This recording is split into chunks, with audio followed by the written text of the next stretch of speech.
নমস্কাৰ প্ৰিয় দৰ্শক, ইতিবাচকলৈ স্বাগতম জনাইছোঁ। অসমৰ পতিতযশা সাহিত্যিক, অসমীয়া ভাষা সাহিত্যৰ মহিৰু লক্ষ্মীনন্দন বৰাৰ লগত আজি আমি কথা পাতিম। 1 ঘণ্টা কথা পাতিম আমি অসমৰ বিশিষ্ট এই কথা সাহিত্যিকজনৰ লগত। কথাশিল্পী লক্ষ্মীনন্দন বৰা অসমৰ কাৰণে গৌৰৱ। তেওঁ অসমলৈ ভাৰতৰ কেইবাটাও বঁটা বুটলি আনিবৰ কাৰণে সক্ষম হৈছে। অকল বঁটাৰ ক্ষেত্ৰত নহয়, লক্ষ্মীনন্দন বৰা এজন আধ্যবন্ত সাহিত্যিক। আপোনাক স্বাগতম জনাইছোঁ আমাৰ অনুষ্ঠানলৈ। আমাৰ অনুষ্ঠানত সাধাৰণতে আমি ভাল কথা পাতিবৰ কাৰণে চেষ্টা কৰোঁ। মোৰ অনুষ্ঠানৰ নামেই ইতিবাচক, কিন্তু ভাল কথা আমি নিশ্চয় পাতিম। অসমীয়া ভাষা সাহিত্যৰ কথা আমি নিশ্চয় পাতিম। আগতে জ্বলন্ত সমস্যা নেকি?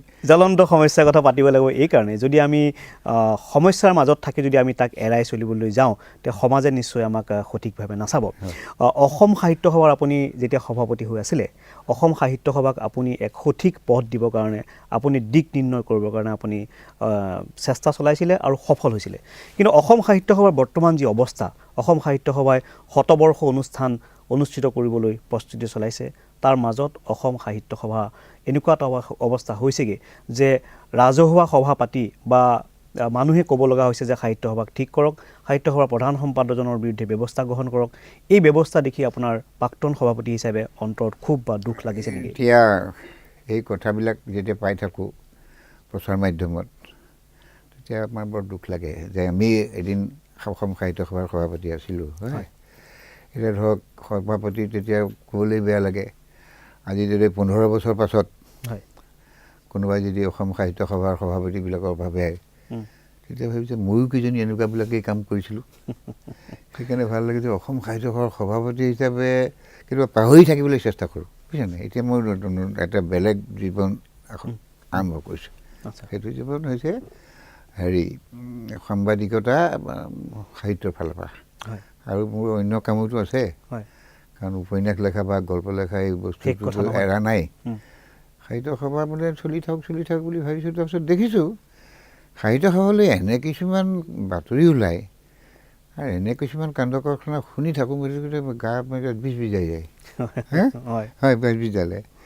এতিয়া অলপতে প্ৰশ্ন কোনোবাই কৈছে যে আমি 22জন লোকে, তাৰ ভিতৰত 4জন অসম সাহিত্য সভাৰ প্ৰাক্তন সভাপতি, এই বস্তুটো আপোনালোকে এতিয়া ওলাইছে, আগতে কিয় নল'লে? এইটো মানে তেওঁলোকে বিষয়ববীয়া এজনে প্ৰশ্ন কৰিছে। তেতিয়া মই কৈছোঁ যে সাহিত্য সভাপতি মানুহে এনেকৈ কিছুমান কাম, সাহিত্য সভাপতি মানুহৰ কোনো আগ্ৰহ নাই। হয়, আৰু মই আগতে কেইবাটাও এনেকুৱা সাক্ষাৎকাৰত কৈছোঁ যে অসম সাহিত্য সভা এনেকৈ যদি চলি থাকে, অসম সাহিত্য সভা নহ'লেও মানে অসমীয়া সাহিত্য চলি থাকিব, অসম সাহিত্য সভা নহ'লেও অসমীয়া জাতি বাচি থাকিব। নিশ্চয়, হয়, নিশ্চয়। সেইকাৰণে আমি কৈছোঁ যে সাহিত্য সভাই কি কৰিছে, এনেকুৱা কাম কৰিছে অসমীয়া মানুহৰ কোনো আগ্ৰহেই নাই। তোমালোকে কি কৰিছা? এতিয়া আগ্ৰহটো আহিল কেতিয়া? যেতিয়া ৰাজেন দত্ত বোলা মানুহজনে যেতিয়া আত্মহত্যা কৰিলে, তেতিয়া আহি গ'ল। অহাৰ পাছতে আমি দেখিলোঁ আমাৰ এই 22জন লোকৰ পৰা আৰু বহুতে আমাৰ লগত, এই সময়তে আমি সাহিত্য সভাৰ সংস্কাৰৰ কথা বুজিব পাৰে।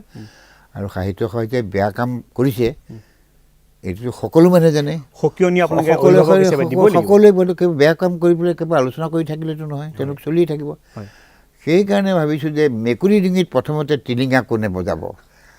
আমি মেকুৰী ডিঙিত প্ৰথম টিলিঙা বজাই দিলোঁ। বজাই দিয়াৰ পাছত এতিয়া গোটেইবিলাক বাজি আছে। হয়, মহাশয়, সাহিত্য সভাৰ পৰা আচলতে অসমীয়া মানুহে কি পাইছে? এই প্ৰশ্নটো বাৰে বাৰে আহে। শতবৰ্ষ অনুষ্ঠান উদযাপন কৰিব গৈছে, কিন্তু এই সময়তো সাহিত্য সভাই এখন অভিধান, এখন ব্যাকৰণ, এখন অসমীয়া মানুহৰ বুৰঞ্জী সাহিত্য সভাই নিজাকে কৰিবৰ কাৰণে কিন্তু কোনো আঁচনি গ্ৰহণ নকৰিলে মানে নকৰিলেও একো কথা নাই।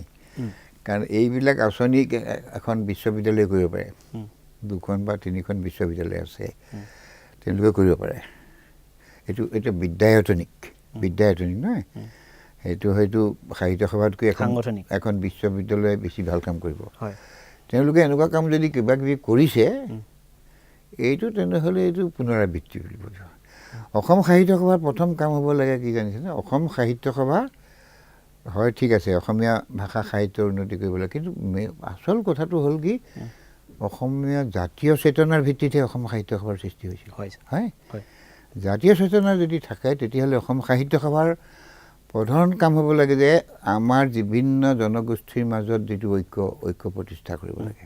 হয়, ঐক্য প্ৰতিষ্ঠা কৰিব লাগে। আমাৰ বিভিন্ন জনজাতিৰ যিটো ভাষা সাহিত্য কৃষ্টি এইবিলাক যাতে সমানে যাতে উত্তৰণ হয় প্ৰশাসনে তাৰ চেষ্টা কৰিব লাগে। আৰু এটা চাব লাগে কি ধৰক আমাৰ অসমত বহুত পমুৱা মুছলমান আছে। এই পমুৱা মুছলমানখিনিয়ে অসমীয়া ভাষাটো ইমান নিষ্ঠাৰে শিকিছে আৰু তেওঁলোক অসমীয়া জীৱনৰ মূল খুঁটিলৈ আনিবলৈ সাহিত্য সভাই চেষ্টা কৰিব লাগে। সেইকাৰণে মই ধৰক সাহিত্য সভাৰ সভাপতি সময়তে মই অধ্যাপকৰ এটা আৰামদায়ক জীৱনী যাপন কৰিছিলোঁ। মই সেই একেবাৰে হেৰিয়াত গৈ পেলাই বাঘবৰ তাকবৰ থকা এইবিলাক চৰ অঞ্চলত মই ঘূৰি ফুৰিছিলোঁ, তেওঁলোকক মই লগ পাইছিলোঁ। সেইদৰে ধৰক উজনি অসমৰ ভালেমান চাহ বাগিচাত ঘূৰিছিলোঁ, তেওঁলোকৰ মাজত অসম সাহিত্য সভাৰ কথা কৈছিলোঁ, শংকৰদেৱৰ কথা কৈছিলোঁ, মাধৱদেৱৰ কথা কৈছিলোঁ। আপুনি ইমান স্পৰ্শকাতৰ কথা কৈছে ছাৰ, ইমান স্পৰ্শকাতৰ কথা, এই বিষয়টো কিন্তু সাহিত্য সভাই বৰ্তমান সময়ত কোনো ধৰণৰ একো কৰা নাই। আৰু কথা তাৰপিছত আমি অহাৰ পাছত অসমত বহুত দুৰ্যোগ হ'ল, অসমীয়া জাতিত বহুত সন্দিক্ষণৰ সৃষ্টি হ'ল। হয়, বহুত সন্দিক্ষণৰ সময়ত সাহিত্য সভাইটো একো মাত দিয়া নাই যোৱা 10 বছৰে। একেবাৰে ৰংবং টাইমৰ দিনৰ পৰা ধ্ৰুৱজ্যোতি বৰাৰ দিনলৈকে তেওঁলোকে নদী বান্ধৰ কথা একো কোৱা নাই। তেওঁলোকে অসমত যে সবল স্থিতি আছে, অসমত যে সবল স্থিতি আছে অদৈহ নায়কৰ সেই সম্বন্ধে একো কোৱা নাই। অনুপ্ৰৱেশৰ কথা কোৱা নাই। এই যে আনএমপ্লয়মেণ্ট যিটো আনএমপ্লয়মেণ্ট সম্বন্ধে কোৱা নাই। জাতীয় সংকটবিলাকত সাহিত্য সভা নিমাতে থকা দেখা গৈছে। মই আৰু এটা উদাহৰণ দিব খুজিছোঁ। মানে কেৰেলাৰ শাস্ত্ৰ সাহিত্য পৰিষদ বুলি এটা অনুষ্ঠান আছে। তাৰ কামবিলাক মানে অসম সাহিত্য সভাৰ যিটো আদৰ্শ তেনেকৈ প্ৰতিষ্ঠিত। তেওঁলোকে সকলো দিশতে কৰে। মই এটা উদাহৰণস্বৰূপ, মই মানে পৰিৱেশ বিজ্ঞানৰ মানুহ। মানে এসময়ত হৈছিল কি, চাইলেণ্ট ভেলী বুলি এটা জেগাত মানে বিজুলীৰ এটা উৎপাদন কেন্দ্ৰ এটা খুলিব খুজিছিল। সেই উৎপাদনটো ডাঙৰ খুলিলে তাত যিটো চাইলেণ্ট ভেলীৰ যিটো অতব্য হাবি, এই হাবিত বহুত নষ্ট হ'ব আৰু গোটেই ইক'লজিকেল বেলেঞ্চ মানে প্ৰাকৃতিক ভাৰসাম্য নষ্ট হ'ব। সেইটো চাইণ্টিষ্টে কৈছে। সেইটোৰ আন্দোলন কৰিছিল কেৰেলাৰ শাস্ত্ৰ সাহিত্য পৰিষদে। আৰু তেওঁলোকে এনেকুৱা জাগৰণ হ'ল তেতিয়া সেইটো ইমান বহু কোটি টকাৰ যিটো প্ৰকল্প বন্ধ হৈ গ'ল, বাতিল কৰিবলৈ বাধ্য হ'ল। সেই কথাটো মনত পৰে যেতিয়া নদী বান্ধৰ কথা ওলায়। নিশ্চয় এওঁলোকেতো এইবিলাকত নেমাতে। সাহিত্য সভাৰ এই স্থিতি নিশ্চয় ৰাইজে খুব সচেতনেৰে লক্ষ্য কৰি আছে আৰু নিশ্চয় সাহিত্য সভা সংস্কাৰৰ প্ৰয়োজন হ'ব। মহাশয়, আমি এটা অন্য বিষয়লৈ আহোঁ। এই বিষয়বিলাক পাতি থাকিলে আপোনাৰ জীৱন আৰু ব্যক্তিত্ব সম্পৰ্কে আমি কিছু কথা পাতিবলৈ থাকি যাব। আপুনি সাৰস্বত উপাধি লাভ কৰা উত্তৰ পূৰ্বাঞ্চলৰ প্ৰথমজন সাহিত্যিক। আপুনি সাহিত্য একাডেমি লাভ কৰিছে আপোনাৰ পাতাল ভৈৰৱীৰ কাৰণে। আপোনাৰ তাতকৈও গুৰুত্বপূৰ্ণ কথা হ'ল আপুনি 2জন মহাপুৰুষক লৈ তেওঁলোকৰ জীৱনভিত্তিক আপুনি যি উপন্যাস লিখিলে, সেই কালজয়ী উপন্যাস যাক এৰি নাহিকেও পাম আৰু সেই গুণনদী। এই 2খন উপন্যাসে অসমীয়া জাতীয় জীৱনৰ সেই সময়ছোৱাৰ ভক্তি আন্দোলন হওক বা বৈষ্ণৱ আন্দোলন হওক বা মানুহক একতাৰ দোলত ৰাখিবৰ কাৰণে মহাপুৰুষ 2জনে যি কাম কৰিছিলে সেয়া তাত পৰিস্ফুট হৈছে। কিন্তু বৰ্তমান সময়ত আপুনি সেই সময়ত মহাপুৰুষৰ আদৰ্শৰ কথা যেনেকৈ লিখিছিলে, বৰ্তমান সময়ত কিন্তু আমাৰ জাতিটো থান বান কৰিবৰ কাৰণে বহু শক্তিয়ে কাম কৰি আছে। এই কথাবিলাক লৈ পেলাই নিশ্চয় আপোনাৰ মনত কেতিয়াবা ব্যৰ্থতা বা ব্যথিত হয়। এইবিলাক কথা মনত পৰিলে হয়, কিন্তু তেতিয়াও আমাৰ জাতিটো জীয়াই থাকিবৰ কাৰণে যিটো প্ৰচেষ্টা, এই প্ৰচেষ্টাত কিন্তু শ্ৰীমন্ত শংকৰদেৱ, শ্ৰী মাধৱদেৱ আৰু লক্ষ্মীনাথ বেজবৰুৱাই কিন্তু আমাক যথেষ্ট অনুপ্ৰেৰণা দিব পাৰে।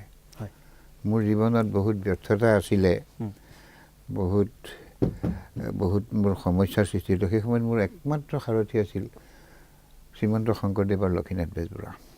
তেওঁলোকৰ জীৱনত যিবিলাক সংঘাত, যিমানবিলাক সন্দিক্ষণৰ বিৰুদ্ধে যুঁজিছিল, সেইবিলাক লৈ চাই পেলাই আমি এটা অনুপ্ৰেৰণা পাওঁ। সেইটোৱে কথা। এতিয়াও লক্ষ্মীনাথ বেজবৰুৱা আৰু শ্ৰীমন্ত শংকৰদেৱে আমাক অনুপ্ৰেৰণা দিব পাৰে। শ্ৰীমন্ত শংকৰদেৱৰ আপুনি আজুনাতি পৰিণাতি বা এনেকুৱা আপোনাৰ বংশত শংকৰদেৱৰ আপোনাৰ তেজ আছে।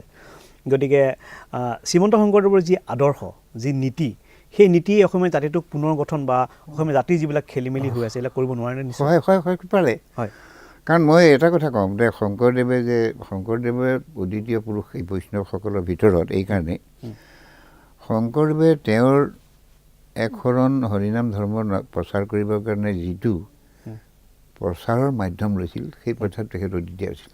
সেই প্ৰচাৰ কৰিছিল কেতি পুথিৰ বিভিন্ন সুৰৰ যোগেদি, বিভিন্ন ছন্দৰ যোগেদি, গীতৰ যোগেদি, ভাওনাৰ যোগেদি, নৃত্যৰ যোগেদি, বাদ্যধ্বনিৰ যোগেদি। এই যে বিশ্ব সাহিত্য মাধ্যমৰ যিটো সহায় লৈছে তাৰ ফলস্বৰূপে শংকৰী কৃষ্টিৰ সৃষ্টি হৈছিল। সেই কৃষ্টি কিন্তু আছিল ঐক্যকামী সৃষ্টি। ধৰক এটা গীতৰ ৰাগ যেনিবা শ্ৰীগান্ধাৰ, এই শ্ৰীগান্ধাৰ শব্দটোৰ আচলতে উচ্চাংগ সংগীতৰ সেই শ্ৰীগান্ধাৰ লগত কোনো সম্পৰ্ক নাই। এইবিলাক মানিছে বিভিন্ন জনগোষ্ঠীৰ মাজত সংস্কৃতিৰ যিবিলাক উমৈহতীয়া উপাদান, সেই উপাদানবিলাক বুটলি আনি পেলাই তেওঁ সৃষ্টি কৰিছিল। বুজিছে? সেইকাৰণে শংকৰদেৱে মাধৱদেৱক কৈছিল, চোৱা বহাৰ পো, যদি অসমীয়া যদি বৰগীত যদি এটা শৰীৰ হয়, এই শৰীৰত যদি বিন্ধা দিয়া যায়, সেই বিন্ধাৰ পৰা যি তেজ ওলাব, সেই তেজটো অসমৰ প্ৰত্যেকটো জনগোষ্ঠীৰ তেজ। জনগোষ্ঠীৰ তেজ। সেইকাৰণে আমাৰ দুজন মানুহে এই সম্বন্ধে গৱেষণা কৰিছিল। তেওঁলোক দুইজনে, এজন হ'ল তৰুণ গোস্বামী, এজন হ'ল আনন্দ ভাগৱতী। তেওঁলোক দুজন, তেওঁলোকে কোনটো জনজাতি বা কোনটো জনগোষ্ঠীৰ পৰা শংকৰদেৱে কোনটো সুৰ লৈছে, নৃত্যৰ কোনটো লৈছে, এইবিলাক তেওঁলোকে ব্যাখ্যা কৰিছিল। মই প্ৰমাণস্বৰূপে চাওক, আমাৰ কমলাবাৰী ক্ষেত্ৰত যিখন শ্ৰীকৃষ্ণৰ প্ৰৱেশ নৃত্য আছে, প্ৰৱেশ নৃত্য খোলৰ বোলৰ লগত মিৰিসকলৰ ঢোলৰ বোল মিলি গৈছে। সেইকাৰণে চৰিত্ৰ পুথি এঠাইত আছে, শংকৰদেৱ মাধৱদেৱে পিৰালিত বহি থাকোঁতে ঢোল বোৱা মানুহ, ঢোল বাই পেলাই মানুহ কেইটামান গৈ আছিল ৰাস্তা দি। শংকৰদেৱে কৈছে, বহাৰ পো কেনে শুনিলা? মাধৱদেৱে কৈছে উত্তম। তেতিয়া শংকৰদেৱে কৈছে আমাৰো শিকা ভাল। এই শংকৰদেৱে মানে বিভিন্ন জনগোষ্ঠীৰ গীত সংস্কৃতিৰ যিখিনি উমৈহতীয়া সুন্দৰ সুন্দৰ উপাদান, সেই উমৈহতীয়া উপাদানক ক্লাছিকেল সংগীতৰ জঁকাটোত তেজমঙহ দি পেলাই এই যি শংকৰী সংস্কৃতি সৃষ্টি কৰিছিল, এই শংকৰী সংস্কৃতিৰ যোগেদি সমগ্ৰ উত্তৰ পূব ভাৰত তাহানি বৰ অসমৰ তেওঁ ঐক্য স্থাপন কৰিছিল। সেইকাৰণে শংকৰদেৱৰ শিষ্য নগাঁও আছে, অৰুণাচল প্ৰদেশৰ মানুহ আছে, বড়ো আছে, সকলো আছে। সেই ঐক্যকামী সেইকাৰণে বিষ্ণুৰাভাই কৈছিল যে মোৰ ৰাজনৈতিক দৰ্শন বেলেগ, কিন্তু জীৱন দৰ্শন মোৰ শংকৰদেৱৰ সৈতে একে। শংকৰদেৱে উত্তৰ পূব ভাৰতৰ ঐক্যতাৰ সপোন দেখিছিল, ময়ো সেইটো সপোনেই দেখিছোঁ। পাছত ভাবিছে ভূপেন হাজৰিকাও তেনেকুৱা এটা সপোনেই দেখিছিল। আপোনাৰ জাকিৰি নাহি কেও পাম, তাৰপিছত সেহি গুণনিধি। সেহি গুণনিধিটো আপুনি দেখা গ'ল যে মাধৱদেৱক আপুনি শংকৰদেৱৰে উত্তম শিষ্যই নহয়, আপুনি শংকৰদেৱৰ গোটেই আদৰ্শটো লৈ যোৱাৰ ক্ষেত্ৰত মাধৱদেৱে যথেষ্টখিনি কৰা বুলি আপোনাৰ উপন্যাসখনৰ যোগেদি আপুনি প্ৰকাশ কৰিছে। তাৰ পৰৱৰ্তী সময়ত শংকৰৰ যি নাম ধৰ্ম বা শংকৰৰ যি নৱবৈষ্ণৱ ধৰ্ম প্ৰচাৰৰ ক্ষেত্ৰত বা অসমীয়া ভাষা সংস্কৃতিৰ বৰঘৰটো আৰু অধিক মহীয়ান কৰাৰ ক্ষেত্ৰত কোনে কাম কৰা বুলি আপুনি ভাবে মাধৱদেৱৰ পিছত? মাধৱদেৱৰ পাছত এবাৰ চাওক, শংকৰদেৱক ভকতীয়া ভাষাত গুৰুমূৰ্তি বস্তু বুলি কয়, তেওঁ মানে গুৰুৰ গুৰু আৰু গুৰু। তাৰ পাছত মাধৱদেৱক ধৰ্মমূৰ্তি বস্তু বুলি কয়, গোপালদেৱক কয় পূৰ্ণমূৰ্তি বস্তু। এই শংকৰদেৱে যিখিনি কাম এৰি থৈ গ'ল, কিছু কাম কৰিলে মাধৱদেৱে, তাত বিশেষ সহায় আছিল কিন্তু মথুৰা দাস বুঢ়াগোহাঁই আৰু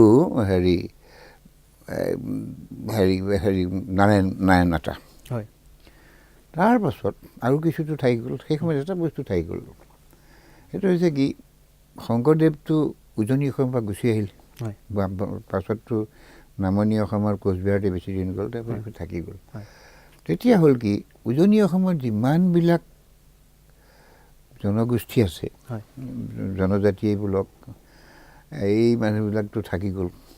সেইখিনি কাম সম্পূৰ্ণ কৰিলে গোপালদেৱে। সেইকাৰণে সেই কামখিনি পূৰ্ণ কৰিলে কাৰণে গোপালদেৱক পূৰ্ণমূৰ্তি বস্তু বুলি কয়। এনেকুৱা কৰিছে গোপালদেৱে মানুহবিলাকক, এনেকুৱা মই গোপালদেৱৰ ওপৰতো মোৰ উপন্যাস এখন আছে, উপন্যাসখনৰ নাম জয়চন গগন ব্যাপী। গোপালদেৱৰ মই উপন্যাসখন লেখাৰ মূলতে কাৰণ হ'ল কি জানিছে, মোৰ দুজন অতি শ্ৰদ্ধাৰ মানুহ, মোক নিজৰ ভাই বুলি ভাবিছিলোঁ, এজন বিশ্বনাৰায়ণ শাস্ত্ৰী, এজন নৱকান্ত বৰুৱা।